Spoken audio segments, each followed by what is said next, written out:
Los Angeles is facing a federal civil rights investigation into how the hospital treats Black women who give birth there. The inquiry comes 7 years after the death of Kira Dixon Johnson. The new mom died 12 hours after she delivered a C-section, to deliver her second son. An autopsy showed she died from massive internal bleeding. A spokesman for the hospital responded by saying, in part, Cedars-Sinai clinicians, leaders, and researchers have long been concerned with national disparities in Black maternal health, and we are proud of the work we've done and continue to do to address these issues in Los Angeles, as well as the state and national levels. Joining me now, attorney and host of The Verdict with Judge Hatchett, Glenda Hatchett. Kira Dixon was her daughter-in-law.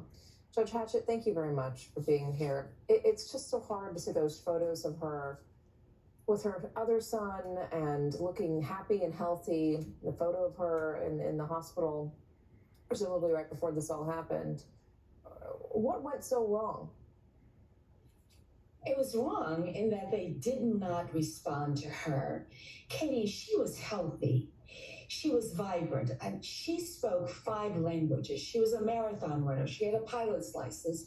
She was absolutely incredible. And to walk into that hospital and never leave was unimaginable. But what happened, frankly, is that they ignored her. They ignored her, and she literally hemorrhaged for 10 hours. And by the time they got her back to the operating room, it was too late to save her life. There were 3 liters of blood in her abdomen, and she went into cardiac arrest. Yes. It was totally preventable. Had they responded to the request for the MRI to be done at about 5:30 that afternoon, she would be alive. And pleading over and over and over, they ignored her. And it wasn't until 10 hours of her literally hemorrhaging that she lost her life. And this shouldn't happen to anyone. It should not happen to anyone. Because I have a platform, my son has a platform, we've been able to bring a lot of attention to this issue. But what about the families that don't have that platform? And that's why this is so important. You say it shouldn't happen to anyone. It happens to Black women more than anyone. Absolutely.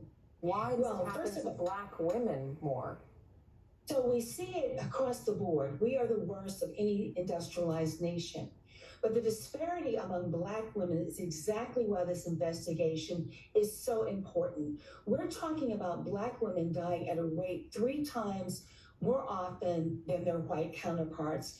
And that is conservative. There's research now that says that probably is more like 3 to 4 times. But let me say this, Katie, the reason that this investigation now by the federal government through the HHS, Department of Human Health and Human Services, is unprecedented and so important because it raises exactly the question that you're posing. Why is there such a disparity among the deaths of Black women? Why are Black women being ignored? Why are Black women's stories not being told? And why are they not getting the kind of help that they should?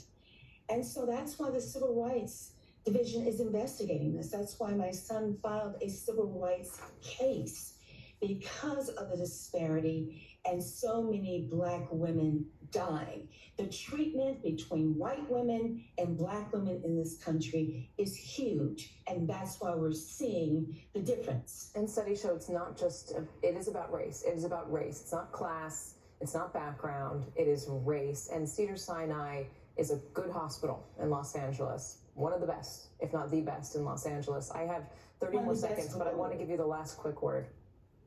The quick word is that they aren't doing enough. They're saying that they're doing this, that, and the other. It's not enough. And until the feds tie in this investigation, because they're responsible for federal funding to not only Cedars-Sinai, but all hospitals, will we see a major difference. This lip service and small grants to community-based organizations is not enough. It is not enough, and there has to be done.